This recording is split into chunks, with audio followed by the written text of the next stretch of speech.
ಮುಖ್ಯಮಂತ್ರಿಗಳು ಮತ್ತು ಮಾಜಿ ಮುಖ್ಯಮಂತ್ರಿಗಳು ಹೋಗಿದ್ದಾರೆ. ಇವತ್ತು ರಾತ್ರಿ ಅಥವಾ ನಾಳೆ ಬೆಳಿಗ್ಗೆ ಹೈಕಮಾಂಡ್ದವ್ರ ಜೊತೆಗೆ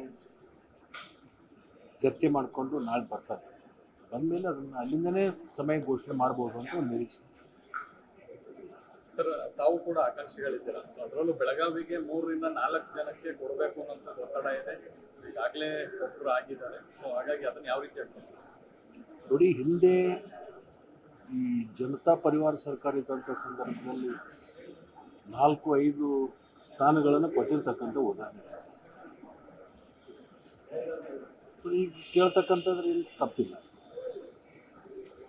ಆದರೆ ಇವತ್ತು ಜಿಲ್ಲೆಗಳು ಜಾಸ್ತಿ ಆಗೋದ್ರಿಂದ ಜಿಲ್ಲೆಗಳಿಗೂ ಕೂಡ ಪ್ರಾತಿನಿಧ್ಯಗಳನ್ನು ಕೊಡಬೇಕು ಅಂತಕ್ಕಂಥ ಒಂದು ಚಿಂತನೆ ಮತ್ತು ಚುನಾವಣೆ ಸಮೀಪ ಇರೋದರಿಂದ ಸೋಷಿಯಲ್ ಇಂಜಿನಿಯರಿಂಗು, ಜಿಲ್ಲಾವಾರು ಇಂಥ ಅನೇಕ ಒಂದು ಚಿಂತನೆಯನ್ನು ವರಿಷ್ಠರು ಅದನ್ನು ಗಮನಕ್ಕೆ ತಗೊಂಡು ಅಳದು ತೂಗಿ ಮಾಡಬೇಕು ಅಂತಕ್ಕಂಥ ಒಂದು ಚಿಂತನೆಯಲ್ಲಿದೆ. ಸೊ ಅದರಿಂದ ಹೈಕಮಾಂಡ್ ಏನು ತೀರ್ಮಾನ ತಗೊಂಡು ಅದಕ್ಕೆಲ್ಲರೂ ಕೂಡ ಸಮ್ಮತವನ್ನು ಕೊಡಬೇಕಾಗುತ್ತೆ. ನಮ್ಗೆ ಆತ್ಮವಿಶ್ವಾಸ ಐತಿ ಸಚಿವ ಸ್ಥಾನ ಸಿಗುವಂಥದ್ದು. ಎಲ್ರಿಗೂ ವಿಶ್ವಾಸ ಇರ್ತದೆ, ಯಾರೂ ವಿಶ್ವಾಸ ಕಳ್ಕೊಳ್ಳೋದಿಲ್ಲ. ತೀರ್ಮಾನ ಹೈಕಮಾಂಡ್. ಸರ್, ಕಾವೇರಿ ನೀರನ್ನು 3500 ಕ್ಯೂಸೆಕ್ಸ್ ನೀರು ಬಿಡಬೇಕು ಅಂತ ಆದೇಶ ಕೊಟ್ಟಿದ್ದಾರೆ. ಈಗಾಗಲೇ ಅದ್ರ ಬಗ್ಗೆ ದಿಲ್ಲಿಯಲ್ಲಿ ಸಭೆ ಕೂಡ ನಡೆದಿದೆ. ನೀರಾವರಿ ಇಲಾಖೆ ಅಧಿಕಾರಿಗಳು ಕೂಡ ಹೋಗಿದ್ದಾರೆ. ಮಾನ್ಯ ಮುಖ್ಯಮಂತ್ರಿಗಳು ಕೂಡ ಪ್ರಮುಖವಾಗಿರ್ತಕ್ಕಂಥ ಅದರದ್ದೇ ಒಂದು ಚರ್ಚೆಯನ್ನು ಕೂಡ ತಗೊಂಡು ಹೋಗಿರ್ತಕ್ಕಂಥ ಇದೆ.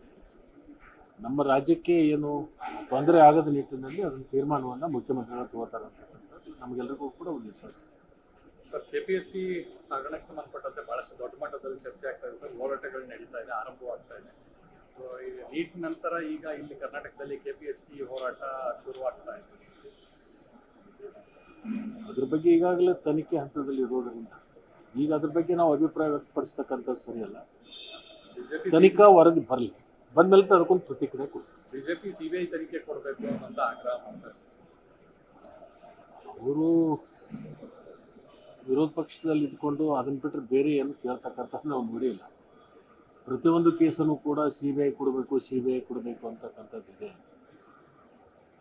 ಬಟ್ ಅವರು ಯಾರು ಈ ಹಗರಣಗಳನ್ನು ಮಾಡಿದ್ದಾರೆ ಅವರು ಈ ಒಂದು ಸಂದರ್ಭದಲ್ಲಿ ನಮ್ಮ ರಾಜ್ಯದ ಅಧಿಕಾರಿಗಳು ತನಿಖೆ ನಡೀತಕ್ಕಂಥ ಸಂದರ್ಭದಲ್ಲಿ ಅದೇನಾದರೂ ವೈಫಲ್ಯ ಆದಾಗ ಅದನ್ನು ಅವ್ರು ಕೇಳಬೇಕು. ಈ ಸಂದರ್ಭದಲ್ಲಿ ಕೇಳೋದು ಸರಿಯಲ್ಲ.